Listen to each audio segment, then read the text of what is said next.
Good morning, Warzone kids. There's not any new snow today. It's cold. I think it's 14 degrees according to the thermometer in my car. But it's a sunny day. And you know what is lurking right behind the Green Mountains over there? Rosy-fingered dawn coming up to kiss me good morning. Thank you. I'll take it. I had a couple other things like that I thought were on my mind, but something else is crowding them out, so I'm going to go with that. I said something in one of the last videos I did about I made reference to like contradictory language that comes out of Zen and slipperiness of Zen, and that's much on my mind presently.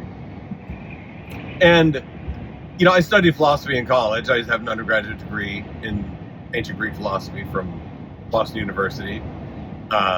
Most excellent philosophy and classics programs there in the mid 90s. And in ancient Greek philosophy, you would, if someone were telling you something, as a person having come out of that tradition, when I read Zen, when I read Dogen, for example, 12th century, lived in the 1200s, 13th century Zen thinker of absolutely the highest caliber, well worth reading and listening to over and over again. His stuff has a reputation for being difficult. Sure it is. It's 13th century transcriptions of talks by a 13th century Chinese or Japanese fellow who studied in China and then went back to Japan.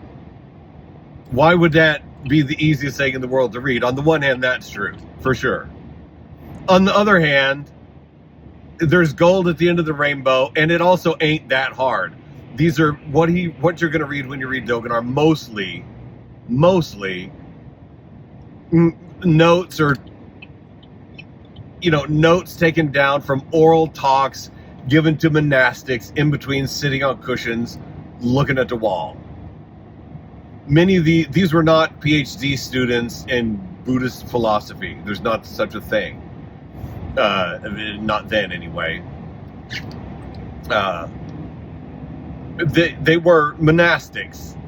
So he's talking to 16-year-old kids fresh off the farm, in addition to 60-year-old monks that have been there their whole life, or been in some monastery or some form of Zen practice their whole life. It's a wide range of folks, and these are talks given in between sitting on cushions looking at the wall. He's not Hegel. He's not Kant, writing hundreds of pages of drivel in his bathrobe in the mornings.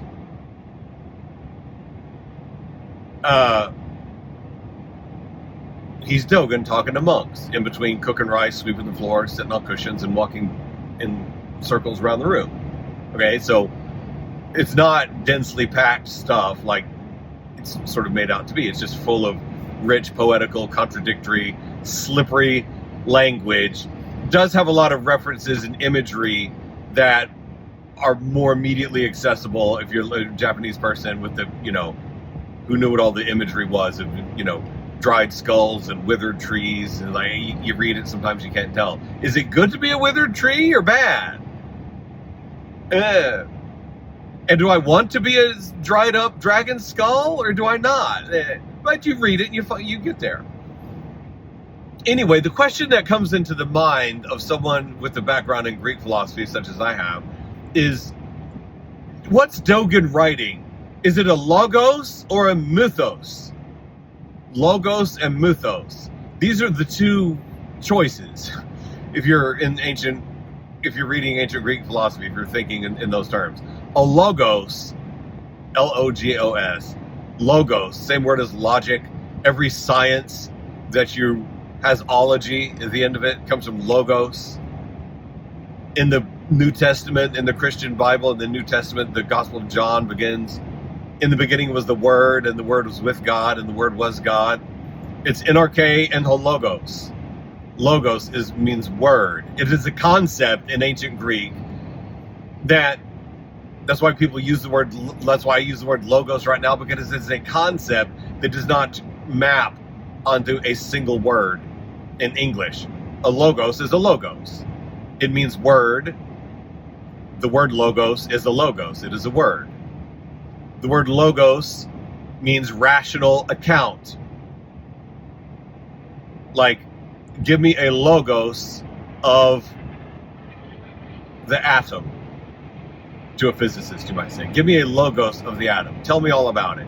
Give me a rational account of the atom. Give me a logos of the 1986 Chernobyl meltdown. Right? Logos. Give me a rational account of this. When Aristotle writes his book, he wrote philosophical treatises. When he wrote his book, The Metaphysics, he was giving you a logos of the universe, a logos of reality. Essentially, you can think of it like that, and you would not be wrong. So that's a logos. A mythos, mythos or muthos. The letter in Greek is you translate as y or u, depending on whichever one's more natural. Mythos, mythology. A mythos is a story.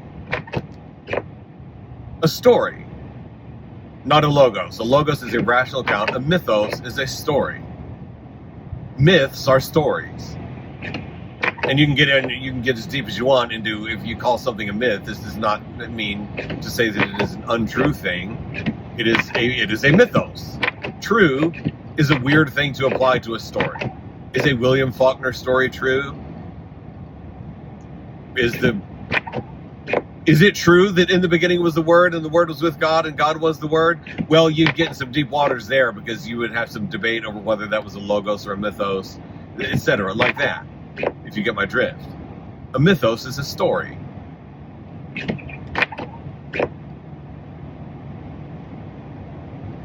So, if you're reading something and it's philosophical in nature, like it seems to be musing on the eternal things, put it like that.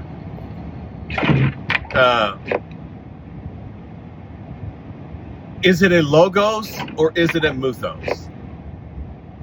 Is it a rational account or is it a story?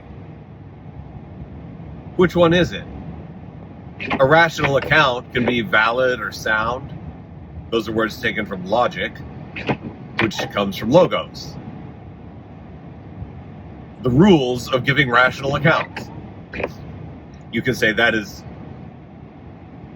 an immediate experiential definition of what logic is. The rules for giving a rational account. The logos of how to give a logos.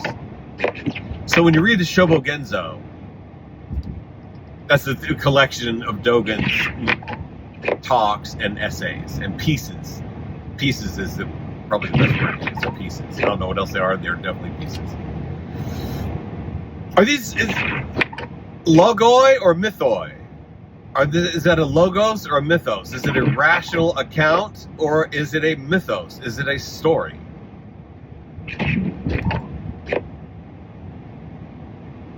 That's going to be the end of this video and the beginning of the next one, because I will give what I think is a proper Zen answer to that.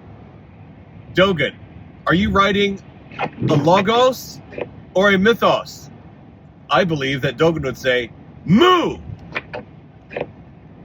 And with that, it's a good day on the trail, pilgrim. Hit the road. Let's get a move on. We can get a lot of miles in on this beautiful, clear day.